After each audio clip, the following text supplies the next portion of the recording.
Olá, muito bom dia. Muito obrigado mais uma vez pela sua companhia. Está começando mais uma edição do programa Agronegócio e eu desejo a você um dia muito abençoado. E no programa de hoje nós vamos falar da cooperação entre Brasil e Japão.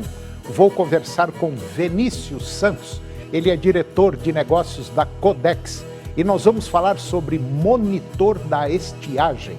Vamos falar da criação de uma nova moeda aqui no Brasil. O seu nome é Drex. Vou conversar com Daniel Long Fernandes Pedro. Ele é mestre em bioinformática, pesquisador da TMG, e nós vamos falar justamente de bioinformática e inteligência artificial que é aplicado ao melhoramento de plantas. Vamos ver como se comportou o mercado de seguro rural e as perspectivas para as próximas safras. E vamos falar também do mercado da carne suína. O programa Agronegócio já está no ar.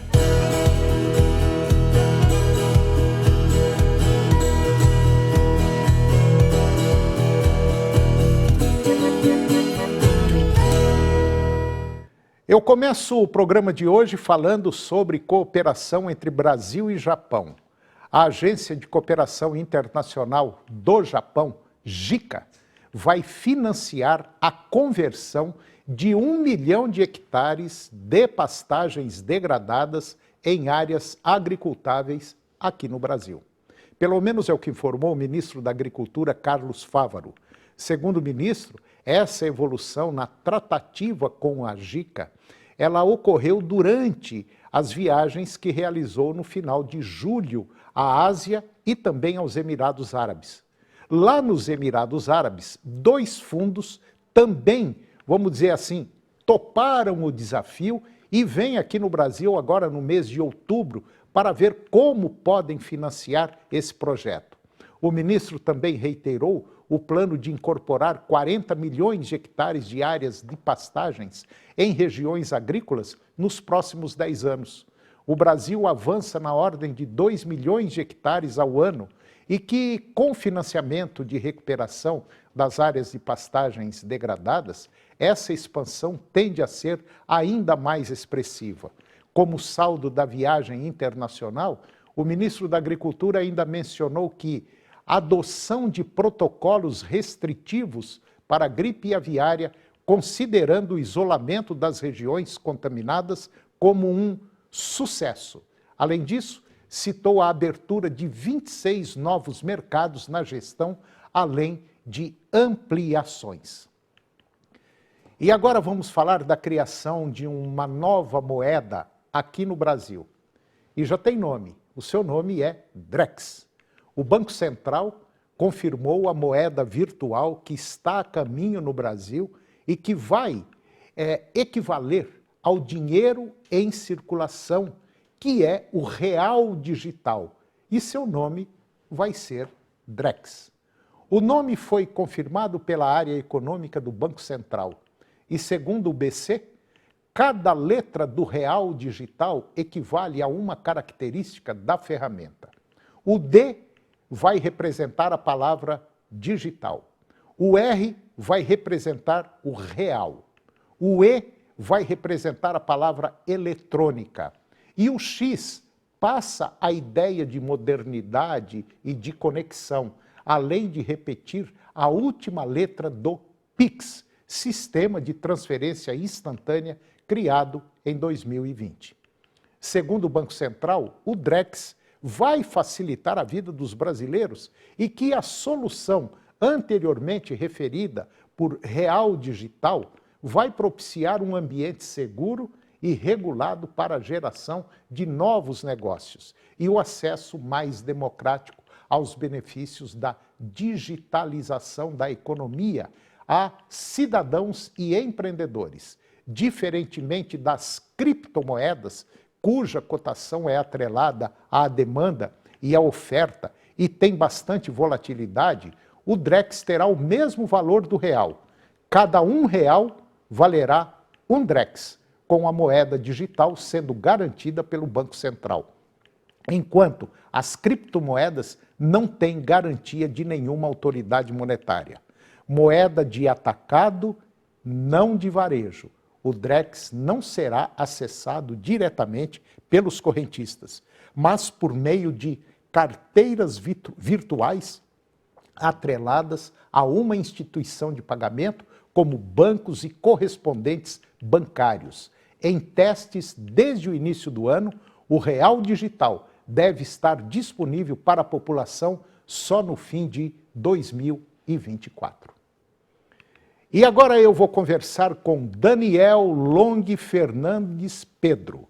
Ele é mestre em bioinformática, pesquisador da TMG, e nós vamos falar de um tema muito interessante.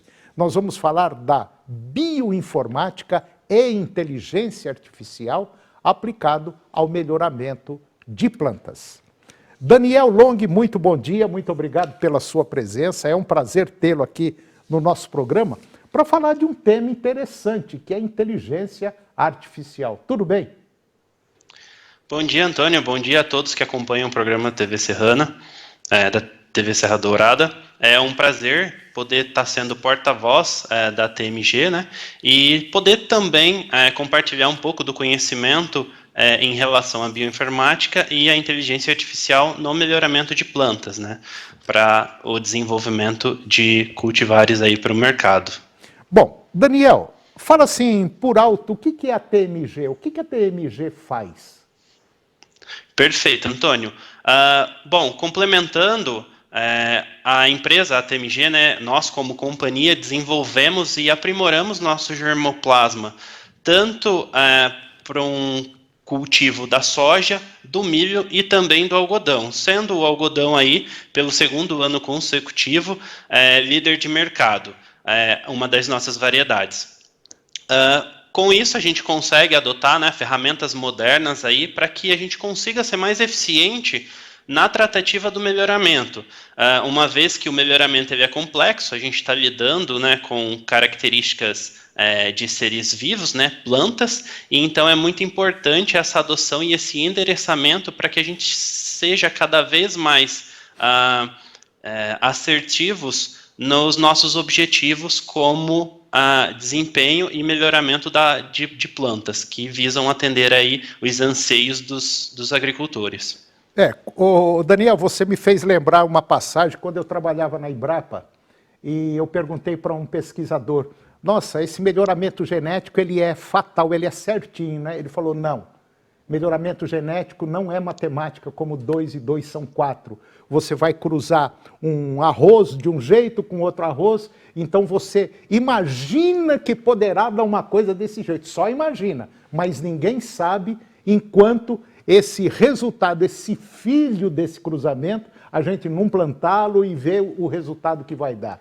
Então, a gente sabe que o uso de tecnologia chega a aproximar os resultados, mas na genética é muito complicado, né?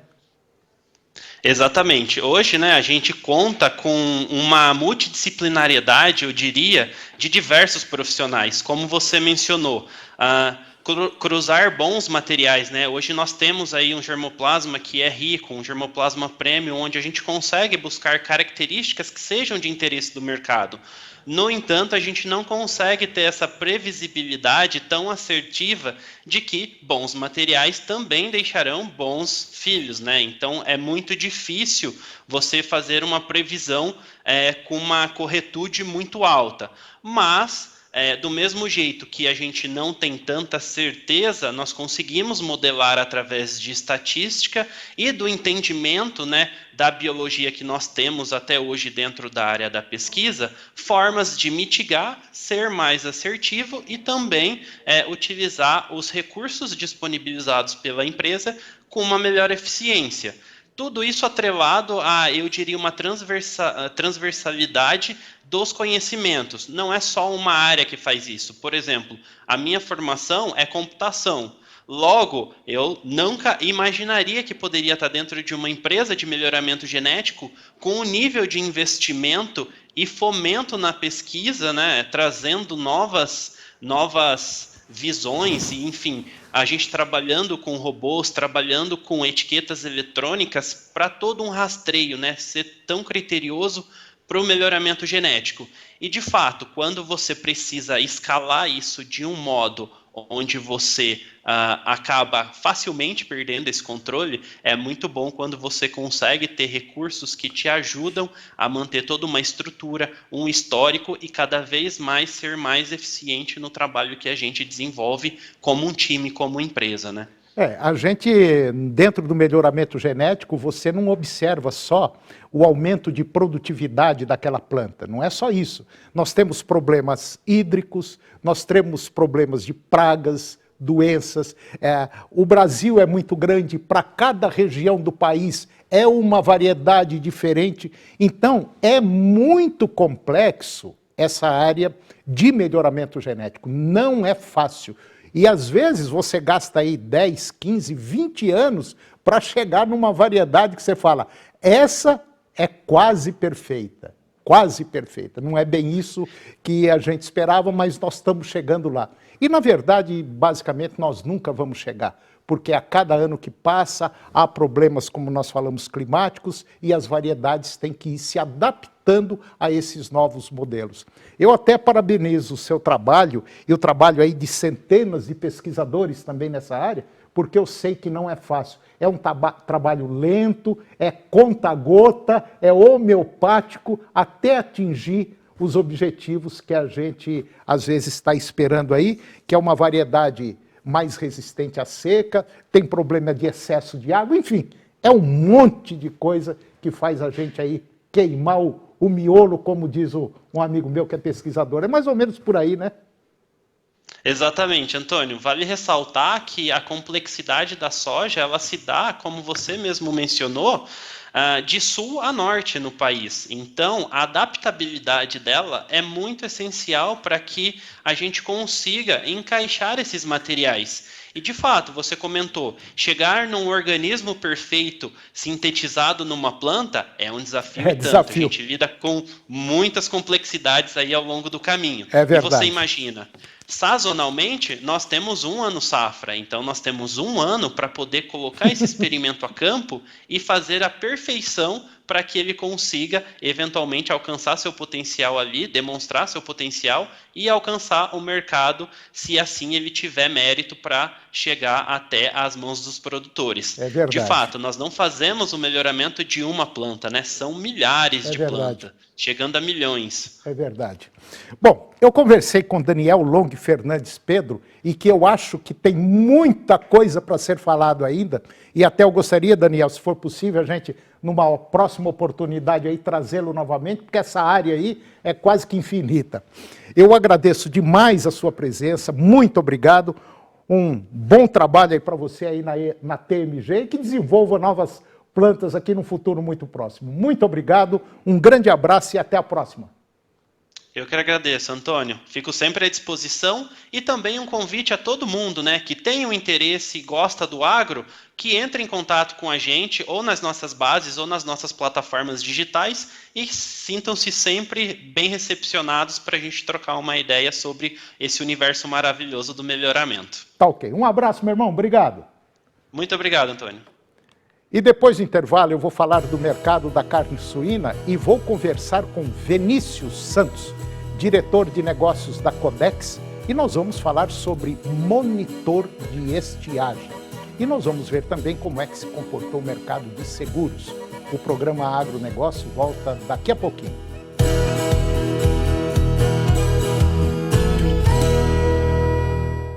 Após muitos anos, o futebol europeu está sem nenhum rei. Mas uma nova geração está chegando com sede de vitória. E velhos conhecidos ainda querem mostrar o seu valor. A coroa está em jogo, mas será que alguém conseguirá assumi-la? Dia 22, um novo capítulo dessa história vai começar. E você vai ver aqui, no SBT.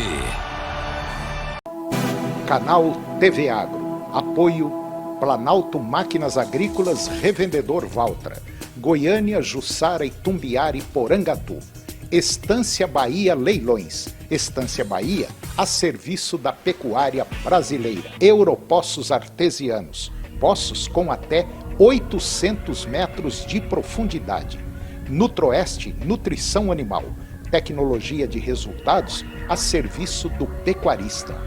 Volumoso X-Gold Pasto, pastagens com raízes profundas. Canal TV Agro, o canal do agronegócio.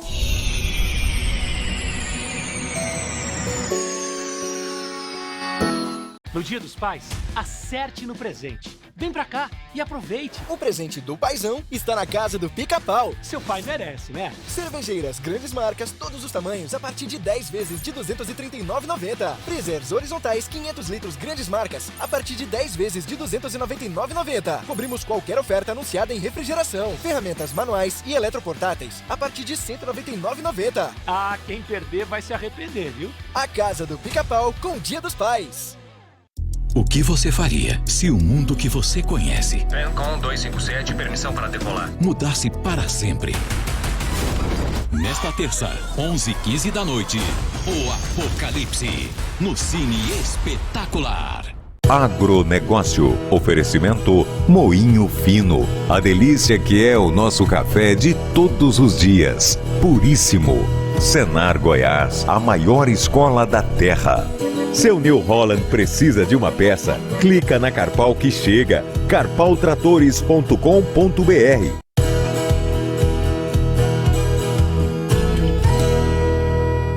Nós estamos de volta e agora vamos falar do mercado da carne suína.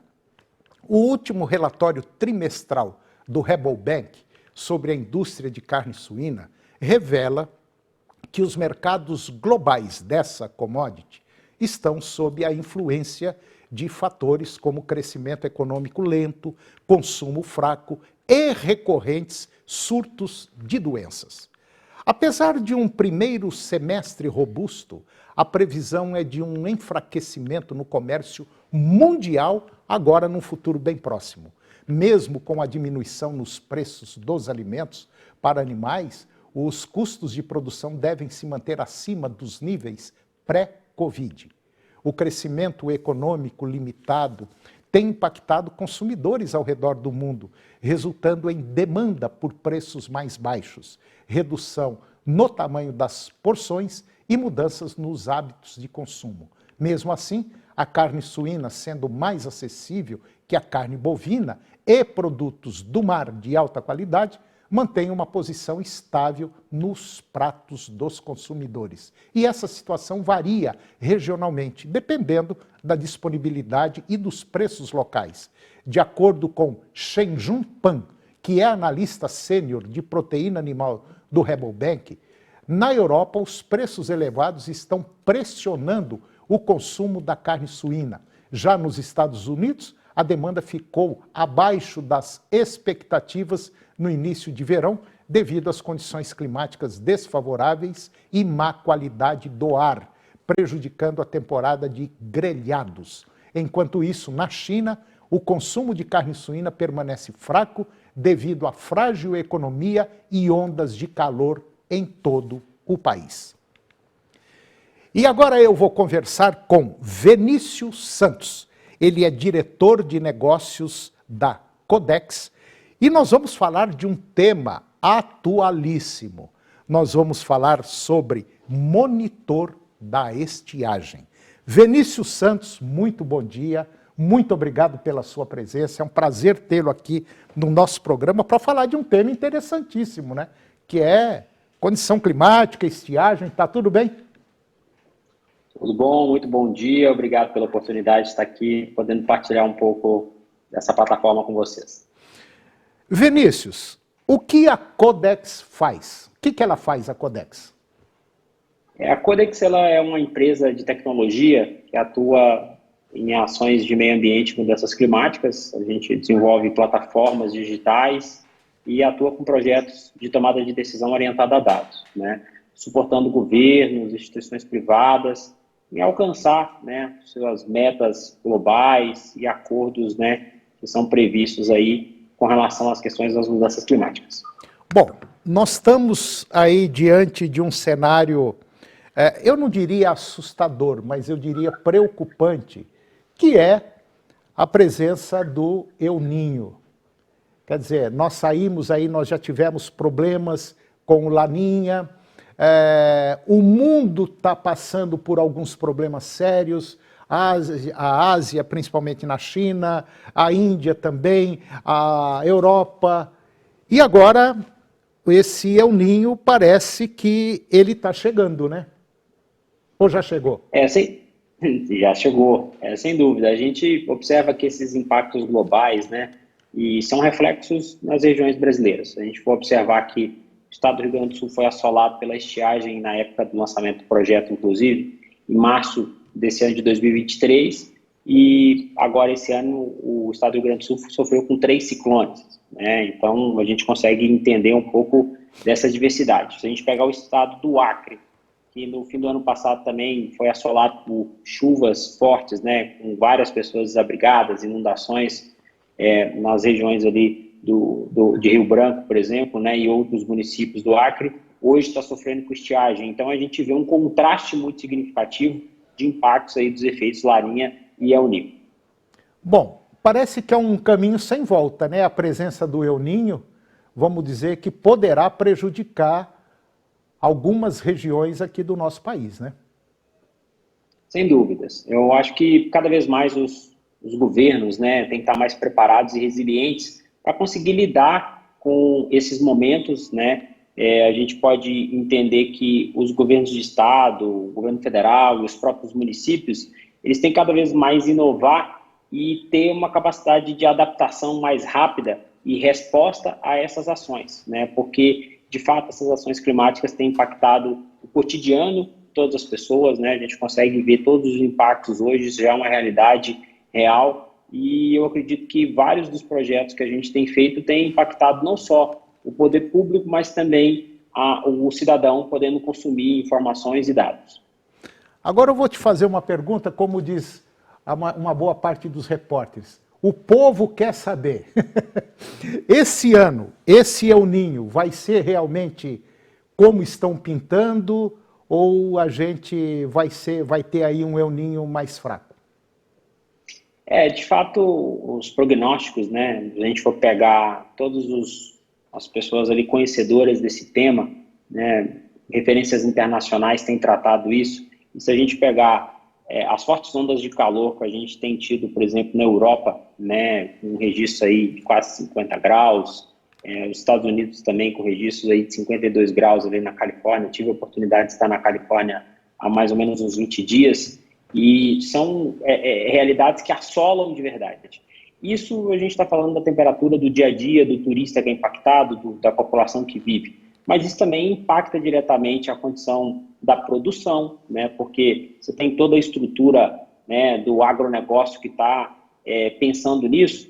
Quando você tem uma variação, tem que ter também uma adaptabilidade em relação a isso, né? Porque muitas vezes você pega uma região como a região nordeste brasileira, o centro-oeste brasileiro, e sofre com, obviamente, momentos de estiagem, momentos que são mais impactados por essa condição mais tropical, vamos chamar assim, ela tem também que se adaptar, porque as culturas, né, elas têm toda uma expectativa, e quando você tem uma amplitude térmica maior também, você vai ter impactos, vai ter perdas, e isso reflete na condição da nossa economia, né, como o nosso PIB brasileiro tem significativamente impactado pela condição do agro. É algo que a gente tem que olhar de uma maneira muito significativa. Vinícius, o que me preocupa muito não é nem o presente agora, mas sim o futuro. E o que a gente vem observando é que a gente que já tem uma certa idade, um pouquinho a mais de idade, a gente vai percebendo que a cada ano que passa, parece que alguém passa ali no respirador e dá uma fechadinha no botãozinho ali do ar que a gente está respirando. O que eu quero dizer com isso? Que parece que a cada safra a gente está tendo mais problema com condições climáticas. E todo mundo sabe que sem água a gente não vive, a gente não produz. E nós estamos vendo aí também inúmeros rios perdendo seu volume de água. Isso assusta? Sem dúvida. Eu acho que são pautas que a gente tem que discutir, né? Eu tive a oportunidade nos últimos 2 anos de participar da Conferência Mundial do Clima na Escócia, na COP26, e no Egito, na COP27. Esse ano participarei em Dubai, e isso é centro das discussões. né? A gente vê muito essa questão de recursos financeiros que estão sendo ofertados, acho que está havendo uma mobilização, né? Por exemplo, acontece nessa semana em Belém, né, a cúpula da Amazônia, que os países amazônicos estão buscando um posicionamento frente à condição das questões das mudanças climáticas, e isso é algo muito importante, né? E porque qualquer tipo de desenvolvimento de uma ação por um governo local, ele vai requerer investimentos, vai requerer recursos, e a gente sabe que a estrutura público-financeira, né, ela já tem arrecadações de IPTU e outros tributos, e que não é desse recurso que a gente vai conseguir fazer processos de transposição, projetos inovadores para fazer condição de preservação, né, de determinados nascentes, para que a gente consiga manter nossos mananciais. Então, eu acho que cada vez mais os gestores públicos, os tomadores de decisão, eles vão ter que ser mais inovadores e conseguir buscar parcerias público-privadas, órgãos de controle, né, celebrar termos de acordos com instituições, conseguir manter critérios de preservação e, consequentemente, trazer uma inovação numa política socioambiental, numa política que traga uma inovação frente a condições de bioeconomia, economia verde, para que a gente tenha, assim, uma saída mais adiante, né, e olhe com caminho aí para a condição dos nossos recursos naturais. Eu concordo com tudo que você falou, acho interessante, só que eu acho que tem que ser feito muito rápido esse processo, porque a coisa está andando muito rápida e entra governo, sai governo, a Amazônia continua sendo devastada e eu acho que não deveria ser aí. Inclusive agora parece aí uma solicitação do próprio presidente da República querendo explorar a bacia amazônica através de petróleo, né? E que eu acho que nós já temos muita tecnologia que pode substituir o petróleo agora num curto prazo. Então eu acho que não precisava mexer com isso aí. Mas eu acho que vocês que são técnicos, vocês entendem muito mais do que esse pessoal, e eu sei que vocês vêm batendo, mas parece que a turma não está querendo ver a atual realidade. E o preço que nós vamos pagar, infelizmente, vai ser meio alto. Vinícius, eu gostaria imensamente de trazê-lo mais vezes, se for possível, para a gente discutir temas. Eu acho que você tem aí uma gama muito grande de pautas que poderia enriquecer qualquer programa de televisão, de rádio, seja lá o que for. E são temas muito interessantes. Eu gostaria até de fazer um convite, de trazê-lo mais vezes aqui para a gente conversar sobre isso aí e ir colocando essas pílulas na cabeça das pessoas que nós temos que preservar, senão vai acabar. Sem dúvida, conte comigo, né? Estarei no início de dezembro, inclusive, lá em Dubai, se precisar que a gente faça um link de transmissão, será uma satisfação a gente poder conversar, né, na COP28 desse ano. A respeito do projeto ainda do monitor da estiagem do Estado do Rio Grande do Sul, né, queria agradecer a parceria da secretária de Meio Ambiente, né, do Estado, Marjorie Kaufmann, que foi uma parceira desse projeto, que demonstra todas as ações que o governo do Estado do Rio Grande do Sul fez no processo de enfrentamento com a condição da estiagem, unificando aí várias ações com várias instituições de governo, uma ação muito articulada, né, e uma ação muito concreta. Gostaria de agradecer a oportunidade de vocês. Tá ok. Um grande abraço, Vinícius, e até a próxima. Um abraço. E o programa de hoje chegou ao fim. E eu termino o nosso programa com a seguinte frase: o dinheiro não é a coisa mais importante do mundo, mas afeta todas as coisas que são importantes. Muito obrigado pela sua companhia, que Deus os abençoe e até o próximo programa. TV Serra Dourada SBT Goiânia. As notícias do esporte goiano e nacional do jeito que você gosta. Serra Dourada Esportes. Daqui a pouco, às 11h30. A seguir, Primeiro Impacto Continuação.